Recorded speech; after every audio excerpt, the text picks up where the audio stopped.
Hi friends, welcome to అందాల హరివిల్లు. అందరూ ఎలా ఉన్నారు? బాగున్నారా? ఈరోజు మేము మా ఇంటికి అయితే బయలుదేరాము. వాతావరణం చల్లచల్లగా చాలా బాగుంది.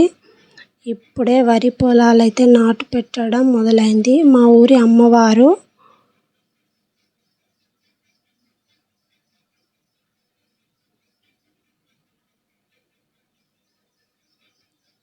పొలాలని నాట్లకు సిద్ధం చేశారు.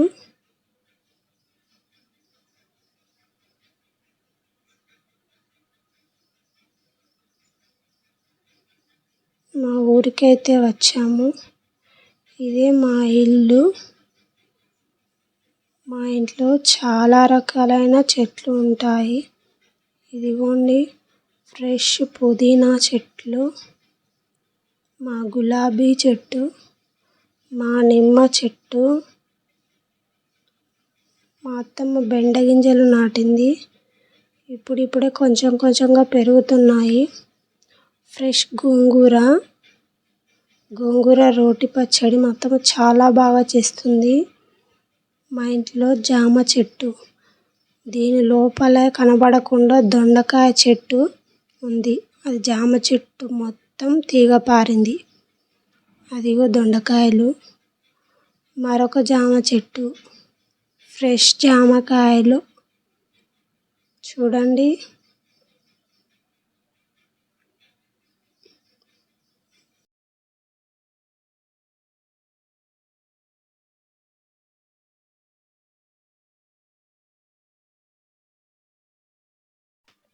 బిల్డింగ్ పైకి అయితే ఎక్కాము. వాతావరణం చాలా బాగుంది. వర్షం పడేలా ఉంది.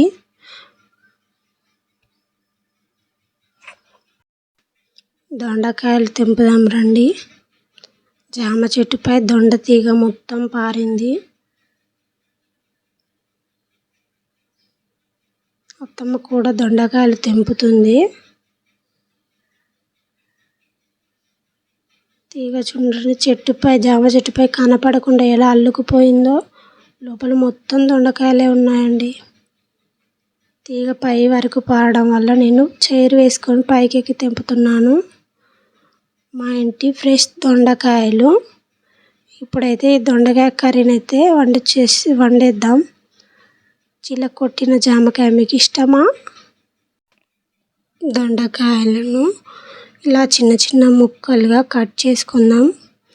తర్వాత స్టవ్ వెలిగించి మూకుడు పెట్టుకొని, మూకుడు వేడైన తర్వాత కొంచెం ఆయిల్ వేసి, ఆయిల్ వేడయ్యాక 2 ఎండుమిరపకాయలు, ఆవాలు, జీలకర్ర, కరివేపాకు, కట్ చేసిన పచ్చిమిర్చి, ఒక మీడియం సైజు ఉల్లిపాయను ముక్కలుగా కట్ చేసి వేసి బాగా కలిపి, ఆనియన్స్ ఫ్రై అయిన తర్వాత 1/2 టీ స్పూన్ పసుపు వేసి కలిపి, తర్వాత మనం కట్ చేసుకున్న దొండకాయ ముక్కలు వేసి బాగా కలపండి. 1/2 టీ స్పూన్ ఉప్పు చల్లి ఒకసారి కలిపి మూత పెట్టండి. ఉప్పు చల్లడం వల్ల ముక్కలు తొందరగా మగ్గుతాయి. మధ్య మధ్యలో కలుపుతూ మగ్గనివ్వాలి.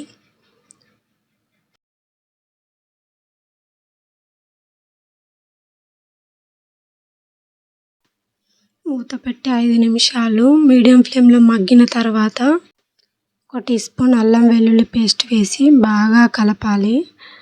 కలిపి మూత పెట్టి మగ్గనివ్వాలి. అల్లం వెల్లుల్లి పేస్ట్ వేస్తే అడుగు మాడుతుంది కాబట్టి జాగ్రత్తగా మధ్య మధ్యలో కలుపుతూ మూత పెట్టి మగ్గనివ్వాలి.